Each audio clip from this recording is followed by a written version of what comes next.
What's up, John again, and today I'm going to teach you how to do a frontside stand-up slide. Hopefully you watched my last video on learning how to foot brake, because that's going to come in handy once you start going a little faster, trying to learn how to do the slide. We're going to start off with a Coleman slide. That is a glove slide.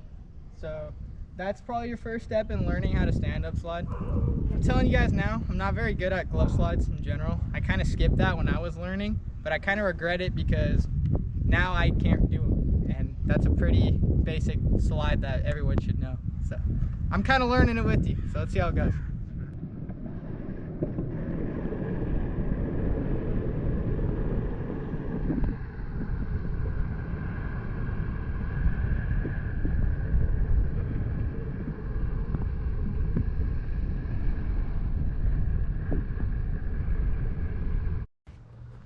Alright, so that was how you do a glove slide. So what you do is you want to get a huge setup carve to initially make it a lot easier to kick out. And the reason a glove slide is typically easier is because all your weight's on the ground already, which makes your board really easy to kick out and keep it out, because it's not going to really hook up that much because all your weight's behind you on the floor. So there's different ways to do it. I did a frontside grab and I did a no grab. There's also a two-handed Coleman, which not very useful anymore, but a lot of people used to do it back in the day. But yeah, as you can see, I'm not very good at it. I can't really check them all that well and stuff, but yeah, so let's try to go a little more in depth with it. All right, so foot placement. Gonna have the board right there. I treat it like a squatting slide, which we can talk about later. But so you put your feet on it and you tuck your back leg in, bending your front one, and possibly even breaking your ankle is what it's called. And that is going to allow you to get low. So yeah, so once you're low, you put your hand in front of you and you lean back, so you're gonna be like this in your slide. All your weight is going to be on that back arm, and then once you get the hang of it, you start taking more and more weight off the arm, which gives you more control of the board. But when you're just learning, this is a great way to learn how to shut down when you're going fast.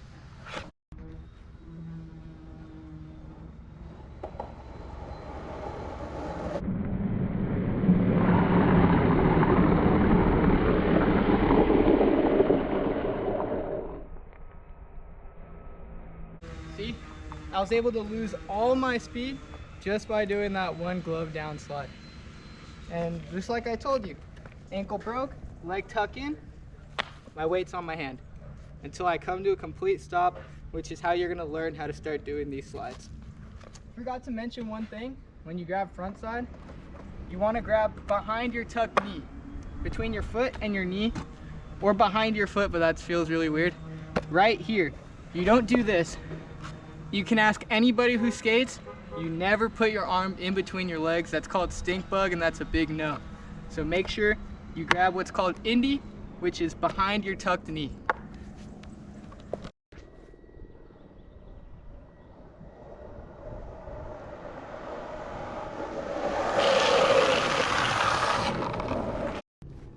One thing I forgot to mention is something called a 90-degree slide.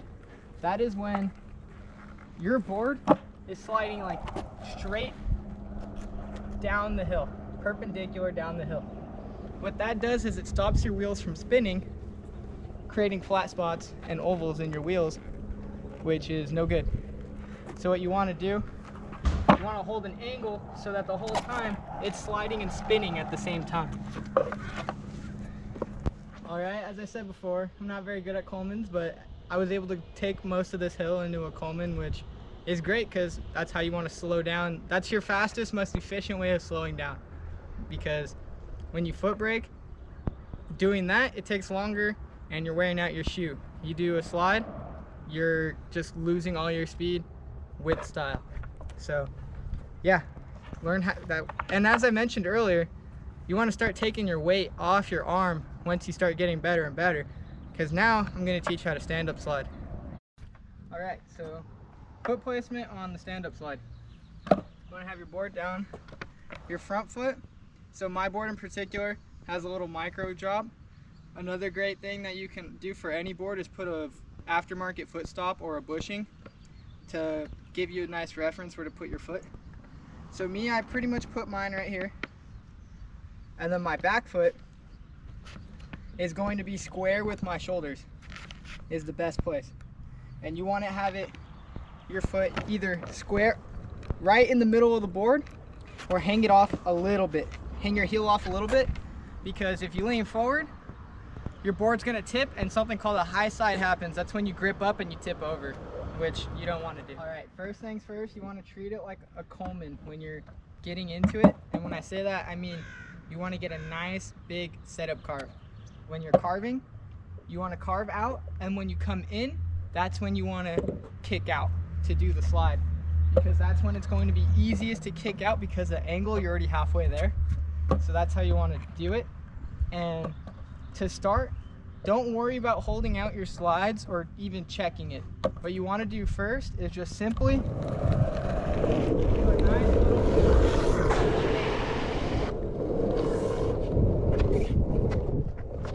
To do that 180, you want to have all your weight on your front foot, and you want to lean back and just turn your shoulders around. Your shoulders are how you're going to be able to get that turn. So you want to lean back, weight on your front foot, and just turn your shoulders.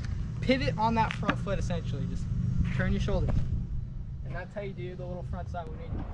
All right, so as you can see, I'm on the mellower part of the hill, which is how you want to learn it, is on a nice mellow hill that's also long enough so you have time to get speed.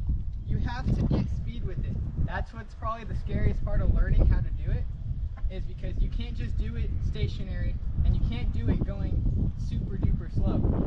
That's why you want to know how to foot brake first, and probably know how to do a glove down Coleman first, so you can handle the speed without getting too afraid of it. All right, once you got those little 180s down, you want to start going a little faster so that you can start holding out your slides. To hold out your slides, you want to put more of your weight on your back foot, and you want to push them. And then when you're ready to 180 it, then you transfer the weight back onto the front foot to finish the pivot. So let me demonstrate that for you.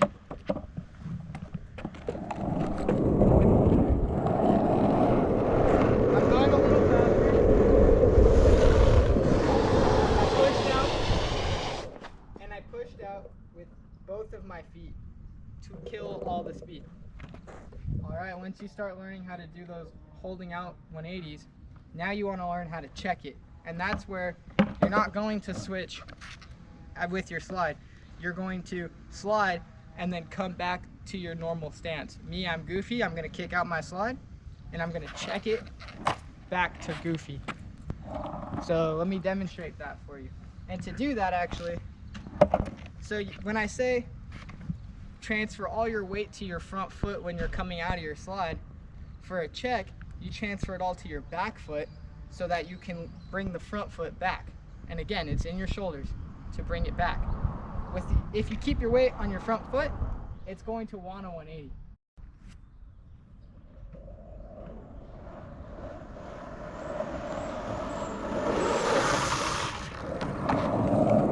All right, these aren't easy. They take a long time to learn for most people. And yeah, so now I'm going to show you on the bigger hill.